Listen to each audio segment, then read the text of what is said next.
औज़ु बिल्लाहि मिनश शैतानिर रजीम, बिस्मिल्लाहिर रहमानिर रहीम।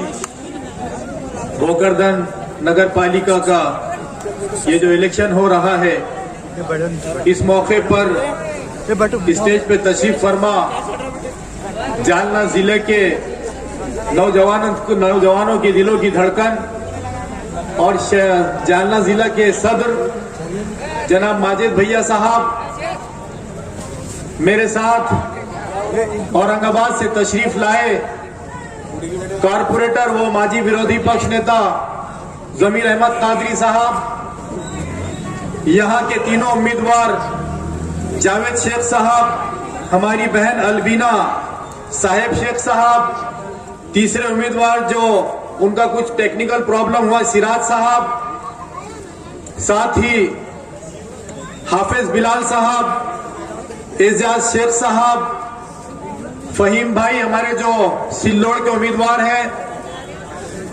सगीर साहब, ताहिर भाई, प्रदीप मोरे साहब, सामने बैठे हुए मेरे बुजुर्गों, नौजवान साथियों, अस्सलाम वालेकुम रहमतुल्लाहि व बरकातुहू।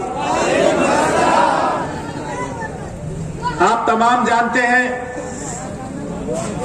कि ये पूरे महाराष्ट्र में इलेक्शन हो रहे हैं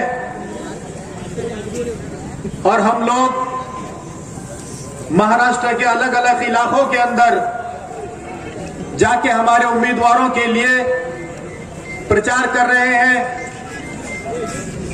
जिसमें इम्तियाज जलील साहब दिन और रात मेहनत करते हैं। हैदराबाद से हमारे माजिद साहब हो, मेराज हसन साहब हो,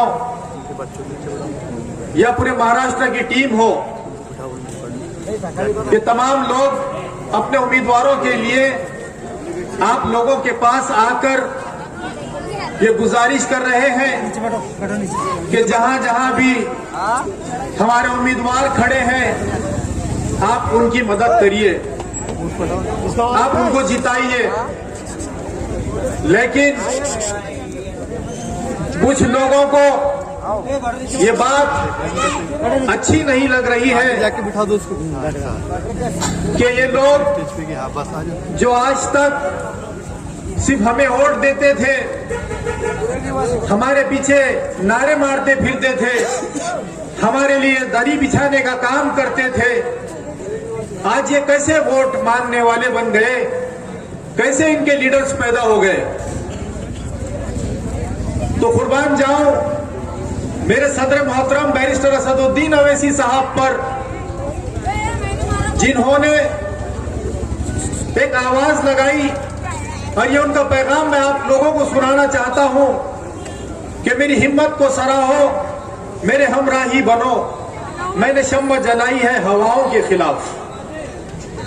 दोस्तों, बुजुर्गों, साथियों, मजलिस इत्तेहादुल मुस्लिमीन का ये काफिला 2014 से महाराष्ट्र में आया है और इसके आने की वजह सिर्फ यही है कि हम लोग देखते थे कि तेलंगाना का मुसलमान किस तरह अपनी जिंदगी को जी रहा है।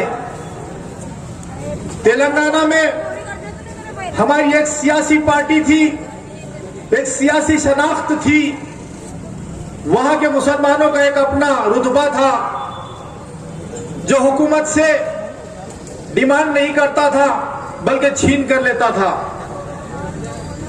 जब महाराष्ट्र का मुसलमान तेलंगाना में बैरिस्टर साहब के पास गया और उसने कहा कि आप महाराष्ट्र में आइए और हमारे साथ होने वाली सियासी नाइंसाफियों को खत्म कीजिए, तो बैरिस्टर साहब ने महाराष्ट्र के अंदर आकर अपनी सियासी पार्टी को कायम किया। सबसे पहले नांदेड़ में हमारे कॉरपोरेटर्स चुनकर आए, लेकिन वो बात किसी को हजम नहीं हुई। वहां के बहुत बड़े लीडर जो कभी कांग्रेस में हुआ करते थे, अशोक राव चौहान साहब, उन्होंने वहां खेल खेला, हमारी पार्टी को कमजोर करने की कोशिश की, लेकिन मजलिस इत्तेहादुल मुस्लिमीन उसके बाद का वहां का इलेक्शन हारी। लेकिन इलेक्शन हारने के बाद मजलिस हिम्मत नहीं हारती, ये खास बात है हमारे अंदर। उसके बाद हमने सफर को जारी रखा और औरंगाबाद शहर में मजलिस इत्तेहादुल मुस्लिमीन को वहां पर लेकर आए। और जो हमेशा यह बात कही जाती थी कि औरंगाबाद में कोई मुस्लिम लीडर चुनकर नहीं आ सकता, लेकिन हमने हिम्मत की, क्योंकि कुरान ने खुद लिखा है कि जो कौम अपने आप को नहीं बदलना चाहती तो अल्लाह ताला भी उसके हालात को नहीं बदलता। वहां के मुसलमानों ने इत्तेहाद को कायम किया और यह सोचा कि अब हम हमारी सियासी ताकत को मजबूत करेंगे। तो अल्हम्दुलिल्लाह जब इम्तियाज जलील साहब वहां से पहली मर्तबा खड़े, खास बात यह थी कि इम्तियाज जलील साहब उस वक्त औरंगाबाद में नहीं रहते थे। वहां के लोगों ने बैरिस्टर साहब की क़ियादत को थामा, कैंडिडेट कोई भी हो, वोट तो हम असद साहब को मजबूत करने के लिए देंगे। और पहले ही इलेक्शन में अल्हम्दुलिल्लाह इम्तियाज जलील साहब वहां से रुकन असेंबली मुंतखब हुए। कुछ महीनों के बाद जब 4 साल 5 साल उनके मुकम्मल हो रहे थे, तो ये तो बड़ी नामुमकिन बात थी औरंगाबाद के लिए कि वहां से कोई मेंबर ऑफ पार्लियामेंट भी कभी चुनकर आ सकता है। हमने वहां पर एक अलायंस किया हमारे दलित समाज के साथ, और वो इतना कामयाब अलायंस रहा कि अल्हम्दुलिल्लाह 40 साल के बाद कभी काजी साहब जो एमपी हुआ करते थे, काजी सलीम साहब, 40 साल के बाद इम्तियाज जलील साहब वहां से मेंबर ऑफ पार्लियामेंट चुनकर आए। मुझे ये यकीन है कि इलेक्शन वहां हमने औरंगाबाद में लड़े, वोट वहां के लोगों ने दिया, लेकिन भोकरदन की आवाम को हम नहीं भूल सकते कि यहां से दुआएं वहां पहुंच रही थी, यहां के लोग वहां पर आके मेहनत कर रहे थे। तो ये होता है इत्तेहाद। दोस्तों, हमने आज तक जिन पार्टियों को सियासी तौर पर मजबूत किया, उन्होंने हमको सिर्फ और सिर्फ मजबूर किया। मैं जिस तारीखी शहर औरंगाबाद से आता हूं, उस शहर ने कोई कोर कसर नहीं छोड़ी थी कि हमने हर वक्त कभी कांग्रेस का कभी एनसीपी का साथ दिया, सिर्फ इसलिए दिया था कि बीजेपी को हराना है। लेकिन हमें नहीं पता था कि हम लोग दूसरों को हराने के चक्कर में खुद हार जाएंगे। यही कांग्रेस, यही एनसीपी और यही शिवसेना जो सेक्युलरिज्म का दावा कर रहे हैं और करते हैं हमेशा, मेरे तारीखी शहर का नाम अगर किसी ने बदला है तो ये 3 पार्टियों ने बदला है। हम तो कहते हैं कि खुला दुश्मन तो हमें कभी भी पुरता है। बीजेपी से टक्कर लेने के लिए एमआईएम तो हर वक्त तैयार है, और इंशाअल्लाह सुबह क़यामत तक बीजेपी से अगर कोई ईमानदारी से लड़ेगा तो उसका नाम मजलिस इत्तेहादुल मुस्लिमीन है। दोस्तों, ये लोगों ने हमारे शहर का, तारीखी शहर का नाम बदलने वाली कांग्रेस, एनसीपी और ये शिवसेना है। लेकिन इन नादानों को पता नहीं कि जिस अजीम शख्सियत के नाम पर हमारा शहर था, वो अजीम शख्सियत अल्लाह की मदद से वहां पर अपनी कब्र में सोए हुए हैं। लेकिन वहां से सोते सोते भी उनका क्या हाल कर दिया कि जिन पार्टियों ने मेरे शहर का नाम बदला, अल्लाह ताला ने उनका नाम और निशान दोनों बदल के रख डाला। ये लोग हर वक्त हमारी पीठ में खंजर खोपने का काम करते हैं। इसीलिए मजलिस यही चाह रही है कि हम हमारे बीच में से लीडरों को बनाएंगे। आज आप देख रहे होंगे यहाँ के मंत्री महोदय माजी खासदार साहब बड़ी बदकिस्मती से हारे, लेकिन 20 से 25 साल से उन्होंने चुनकर आ रहे हैं। उसके बाद उनके बेटे साहब यहां पर आ रहे हैं। कन्नड़ में जाइए, उनकी बेटी वहां से आमदार बन रही है। मुसलमान सिर्फ वोट दे रहा है। तो मजलिस ने भी यह सोचा कि विरासत से तय नहीं होंगे अब सियासत के फैसले। उड़ान तय करेगी कि आसमान किसका है। अब यहां सर हम लोग इंशाअल्लाह ताला सियासी जंग अपने बलबूते पे लड़ेंगे।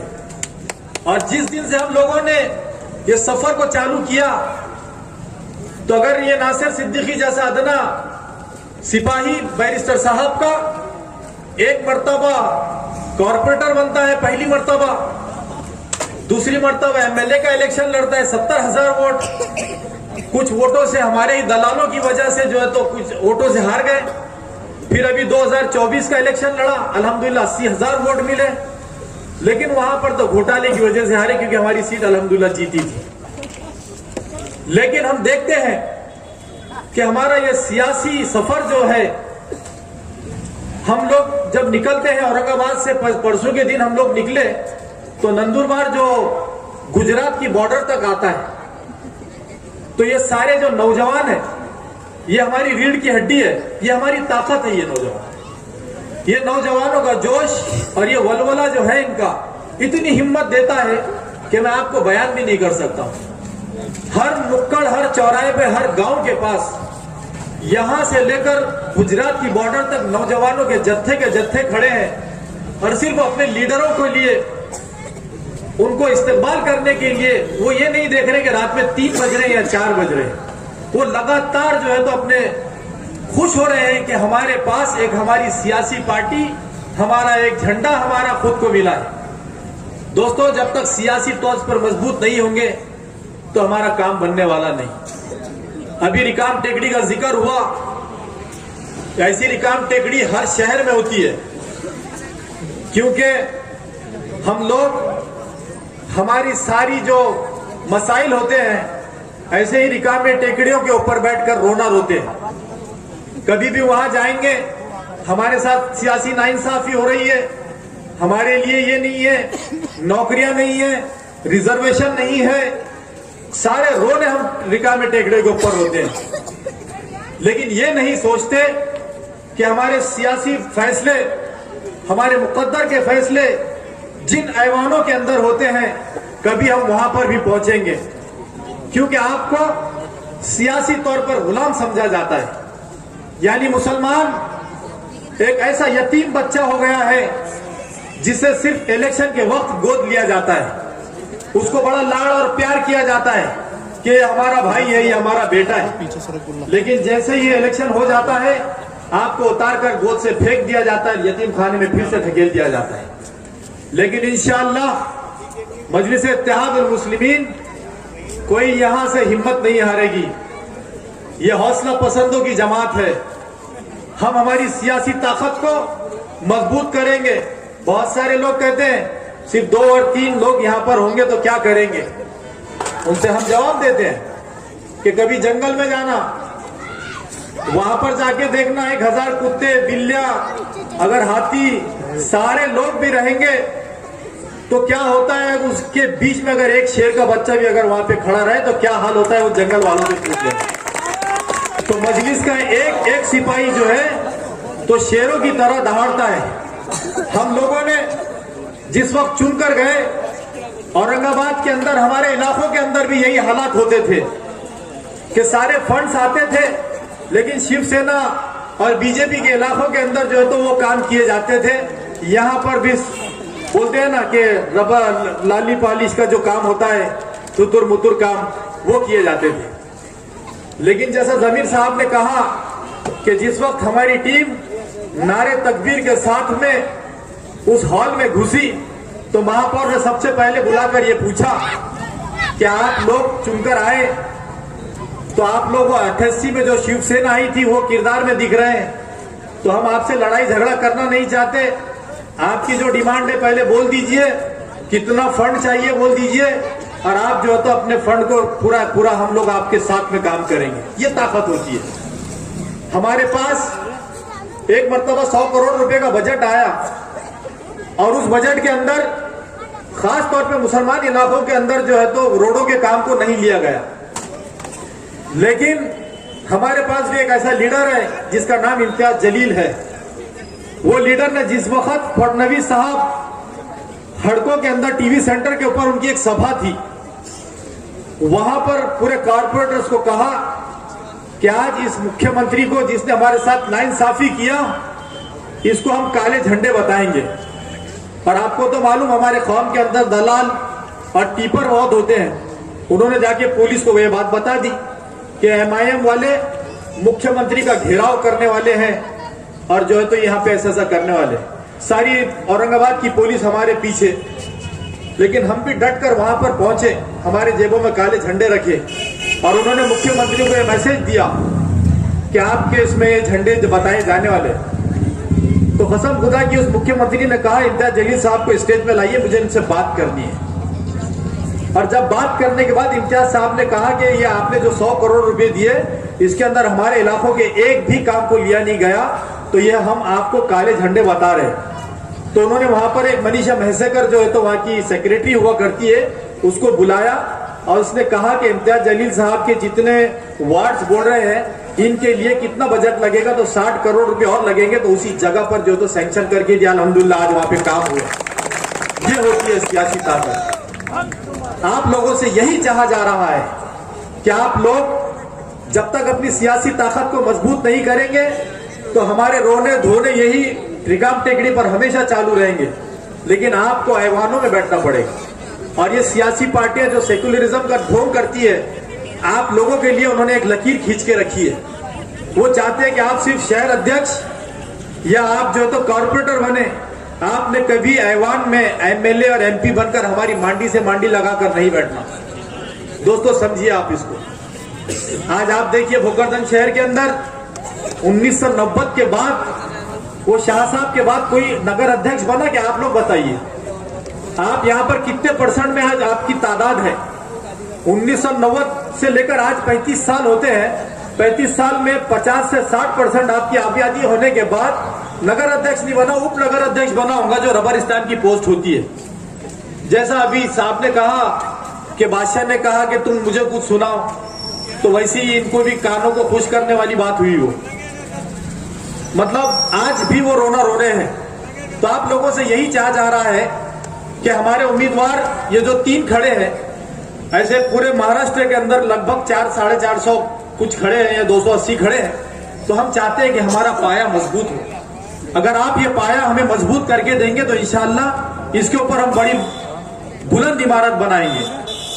क्योंकि देखिए मुल्क के हालात अभी बताए गए बहुत खतरनाक हो रहे हैं। डायरेक्ट मुसलमानों को टारगेट किया जा रहा है और उम्मीद मुस्लिम लीडरशिप से लगाई जा रही है। आपने पार्लियामेंट के अंदर एक बहस का वाकया सुना होगा कि मौलाना असरारुल हक साहब जिस वक्त ट्रिपल तलाक पे बात करना चाहते थे तो उनको कांग्रेस पार्टी ने रोक दिया कि आप इस बहस में हिस्सा ना लें, आप इसके अंदर बिल्कुल बात ना करें। तो कोई कौन बोला? तो सिर्फ बैरिस्टर असदुद्दीन अवीसी साहब। मतलब दादरी पे कोई बोलेगा तो असद साहब, बाबरी पे बोलेंगे तो असद साहब, CAA के ऊपर कोई बोलेगा तो असद साहब, NRC पे बोलेंगे तो असद साहब, हिजाब के ऊपर कोई बोलेगा तो असद साहब, बॉब लिंचिंग पे कोई बोलेगा तो असद साहब, वक्फ के जो अभी नया बिल आया है उसके ऊपर कोई बोलेगा तो असद साहब। तो इसका मतलब आपके वोटों का हकदार भी कोई हुआ तो वह है असद साहब। आप लोगों को अपनी सियासी ताकत को मजबूत करने के लिए जहां जहां हमारे नुमाइंदे खड़े हैं, भले कितनी तादाद में हो, हम वो नहीं देखेंगे। लेकिन हमारे को हमारे नुमाइंदों को चुनकर लाने के लिए ये ना समझे कि ये लोग खड़े हैं, बल्कि हमारा भाई, हमारा बेटा, हमारा दोस्त इस इलेक्शन में हिस्सा ले रहा है। और मजलिस को ताकत देने के लिए इन तमाम लोगों को आपको आगे लाना पड़ेगा। मेरे दोस्तों, बुजुर्गों, साथियों, पूरे हिंदुस्तान में आपने देखा होगा भी एक नाम लिया गया, योगी तो नहीं मैं कहता हूं, उसको रोगी कहता हूं। वो एक रोग फूट पड़ा है हिंदुस्तान के अंदर और उसके चिल्ले पिल्ले जो पूरे महाराष्ट्र के अंदर भी आपने देखते हैं कि आठाने, चाराने और आने फाने वाने कौन कौन है, ये उठते हैं तो सुबह में अगर उठेंगे इनको सिर्फ मुसलमानों के बारे में भोंकने के सिवा कुछ नहीं मिलता। लेकिन हम वही चाहते हैं कि जिस संविधान की इन्होंने शपथ ली उस संविधान के तहत इन्होंने उसके दायरे में रह के बात करना चाहिए। लेकिन ये मनुस्मृति के जो है तो लाना चाहते हैं, उसकी बात करना चाहते हैं। लेकिन अगर हम ऐसे ही सोते रहे तो हमारी नस्लों का तबाह और बर्बाद होना लाजमी है। जो कौम अगर हिम्मत और हौसला खो देती है तो उसके मुकद्दर के फैसले दूसरी कौमें करते हैं और दूसरी कौमें से आपको कितनी उम्मीद है आप अंदाजा लगा सकते हैं। इसीलिए किसी शायर ने कहा है कि मक्तल से बहरे हाल गुजरना होगा, बच गए हम तो किसी और को मरना होगा, लेकिन आने वाली नस्लों को तबाही से बचाने के लिए जो कुछ भी करना होगा तो इसी नस्ल को करना होगा। आप लोगों से मुअद्दबाना गुजारिश है कि आने वाली 2 तारीख को जहां जहां हमारे उम्मीदवार खड़े हैं इस शहर में, आप उनको चुनकर लेकर आइए। देखिए, अगर 2 उम्मीदवार भी आपके जाएंगे तो इंशाअल्लाह ये ताकत बढ़ेगी। मैं सलाम करता हूं यहाँ के जो लोग मजलिस इत्तेहादुल मुस्लिमीन का जिन्होंने दामन थामा, पिछले कई सालों से जो है तो मजलिस को लेकर चल रहे हैं, और उनके साथ इस जिले के जिला सदर माजिद भैया, जिनके बारे में ये कहना चाहूंगा कि जिस वक्त मेरे नबी की शान में गुस्ताखी हुई थी और इम्तियाज अली साहब ने एक बहुत बड़ा काफिला जो है तो बंबई की तरफ लेकर गया था, और अल्हम्दुलिल्लाह वहां से जब सब लोग वहां से लौटे तो कुछ लोगों को जालना के टोल नाके पे रोक दिया गया था और उनको सताया जा रहा था। तो मैंने माजिद भैया को फोन किया कि भाई साहब, वहां पर जो लोग रिटर्न हो रहे हैं उस इलाके के, उनको सताया जा रहा है। तो माजिद भाई ने फौरन वहां पर पहुंचकर वो मसले को चुटकी में हल किया, और अल्हम्दुलिल्लाह वहां से मुझे फोन आया उन गाड़ी वालों का कि भाई अल्हम्दुलिल्लाह हम लोग जो है तो सेफ हमारे घरों तक पहुंच गए। तो भाइयों, ये होती है क़यादत। और इन लोगों ने जिन्होंने मजलिस इत्तेहादुल मुस्लिमीन को आज तक यहाँ पर लाया, तो मैं समझता हूँ कि ठीक है, इस बारी को जैसा माजिद भैया ने कहा कि आज हमने हिकमत से, क्योंकि उल्मा यकीनन हमारे सरों का ताज है, अंबिया के बाद उनके अंबिया के कोई वारिस है तो हमारे उलमाए इकराम है। जब उन्होंने ये तय किया कि यहाँ पर आप सीट ना डालें तो बेहतर होगा, तो ठीक है, हम इंशाअल्लाह हम उलमाओं की बात के ऊपर लब्बैक कहते हैं। लेकिन हमारे जिम्मेदारों को कहना चाहूंगा कि आने वाले इलेक्शन की तैयारी 3 तारीख से आपको करना पड़ेगी, और आने वाले वक्तों के अंदर भोकरदन के अंदर अगर कोई नगर अध्यक्ष रहेगा तो इंशाअल्लाह मुसलमानों में से एक रहेगा इंशाअल्लाह, और वो भी मजलिस इत्तेहादुल मुस्लिमीन का रहेगा। तो हम लोगों ने सियासी तौर पे मजबूत होने के लिए आप लोगों के पास एक हमारी फरियाद रखी है। अब मुझे हाथ उठाकर ईमानदारी से ये बताइए कि कौन कौन हमारी इस जंग में हमारे साथ है। जो हाथ उठे नहीं तो मैं समझ जाऊंगा कि भाई वो, मैं आप लोगों से वादा ले रहा हूं कि आप आने वाले 2 तारीख को तमाम लोग हमारे उम्मीदवारों को जिताने के लिए दिन और रात मेहनत करके हमारे उम्मीदवारों को जिताए। बहुत बहुत शुक्रिया। खुदा हाफिज।